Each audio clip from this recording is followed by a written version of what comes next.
নমস্কার, good evening. আজকে টেহট্ট শহর বলা যেতে পারে, দেবনাথপুর আর টেহট্টর ঠিক মাঝে ফুড জোন হতে চলেছে। যদিও বা এই রাতে ভিডিও করছি এবং রাতের ভিডিওতে লেখাগুলো ঠিক স্পষ্ট বোঝা যাচ্ছে না।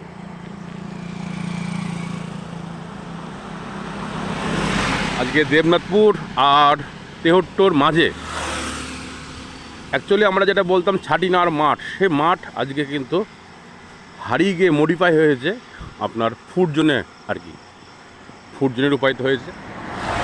রয়েছে রিল্যাক্স হোটেল, রয়েছে হোটেল মধুবন, রয়েছে হোটেল ডলফিন। এছাড়াও আজকে কনস্ট্রাকশনের কাজ চলছে, 2-3টি হোটেল আজকে রানিংয়ের মুহূর্ত।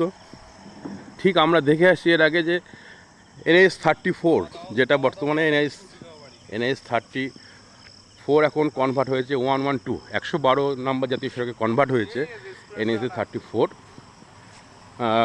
সেক্ষেত্রে ন্যাশনাল হাইওয়ের পাশে আমরা সাধারণত দেখতে পাই যে এত রেস্টুরেন্ট, এত চায়ের স্টল এবং এত হোটেল বা ফুড জোন, যেগুলো আমরা এর আগেও পরিলক্ষিত করেছি ন্যাশনাল হাইওয়ের পাশে জাগুলিয়া। আপনার জাগুলিয়া গিয়ে আমরা সবাই একটা তৃপ্তি করে খাবার পাবো, সেই এক্সপেক্ট নিয়ে কিন্তু আমরা ওয়েট করি। ঠিক একইভাবে আমি মনে করব ডোমকল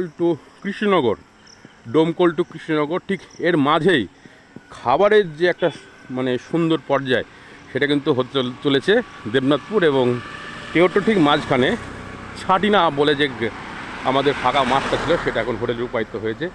বিভিন্ন হোটেল ওপেনিং হতে চলেছে। তার মধ্যে না বললেই না যে ডলফিন হোটেল খুবই রুচিসম্মত, খুব সুন্দর, পরিষ্কার।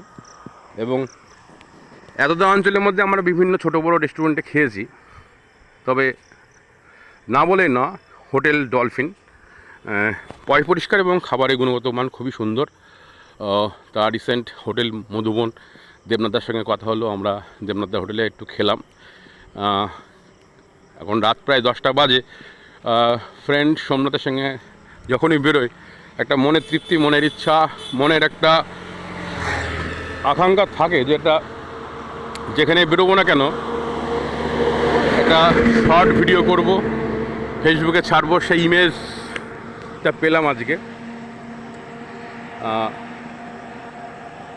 হোটেল মধুবনে খেলাম এবং এখানে পরপর যে 3টে হোটেল এবং 2টো চায়ের স্টল রয়েছে, 2টো চায়ের স্টল বেশ ভালো জায়গায় দাঁড়িয়ে গেছে। এছাড়াও 5টা হোটেল পরপর হবে, সেরকম পরিস্থিতিতে কনস্ট্রাকশনের কাজ রানিং রয়েছে।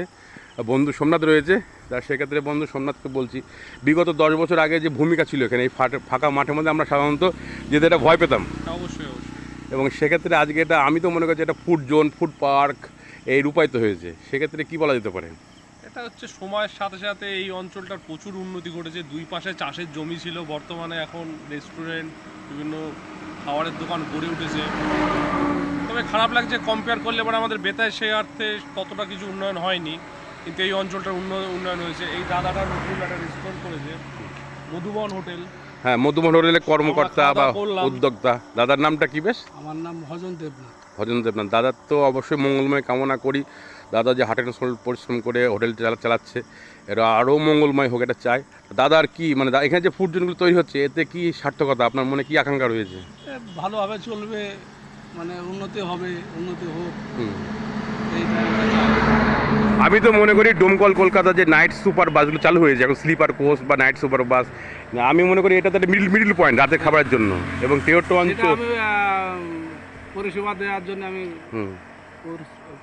করছি আর কি। আপনি খাবারের মান আরও সুন্দর করবেন, যাতে আমি চাইছি যে ডোমকলের বাসগুলো এখানে এসে হল্ড হোক, আপনার দোকান যেটা আপনার ব্যবসায়িক একটা চিন্তাধারা রয়েছে সেটা আপনার সার্থক জায়গায় পৌঁছক, এটা চাই। আপনার মঙ্গলময় কামনা করি আপনার হোটেলের, তাই তো সোমনাথ? অবশ্যই। এবার দাদা হোটেল অবশ্যই আমরা আসবো সব জায়গায় আসলে। তা বিশেষ করে আমাদের বাড়ি বেতাই অঞ্চলের ছেলে হিসেবে আমরা বলছি, টেহট্ট চত্বরে ডেভেলপমেন্ট হওয়া মানে আমাদের বেতাই ডেভেলপমেন্ট হওয়া। সেই পাশাপাশি আখেরি সবারই উন্নয়ন, মঙ্গলময় জায়গা তৈরি হোক। এবং এখানে আরও যে 2-3টে হোটেল বা চায়ের স্টল তৈরি হয়ে যাচ্ছে, আমরা দেখে আসছি বিগত 10 বছর ধরেই। যেরকম আপনার বেকারের জ্বালায় আমরা ছটফট, চাকরি যেহেতু নেই বর্তমানে, কিন্তু মডিফাই করে আমরা বিভিন্ন কর্মসংস্থানের জায়গাগুলো আমরা খুঁজে পেয়েছি। এখন সেক্ষেত্রে এখন হোটেল ব্যবসা সবসময় চোখে পড়ে বাইরে বেরোলেই। সেক্ষেত্রে যারা ব্যবসায়িক উদ্যোগদের সার্থক হোক, উদ্যোগ আরও ভালো ভূমিকায় আসুক, এটুকুনি রাখলাম আজকে। আপনাদের যে চিন্তাধারা সেটা সঠিক জায়গায় যাক, মঙ্গলময় হোক ব্যবসাটা। রাখলাম, নমস্কার, ভালো থাকবেন, গুড নাইট।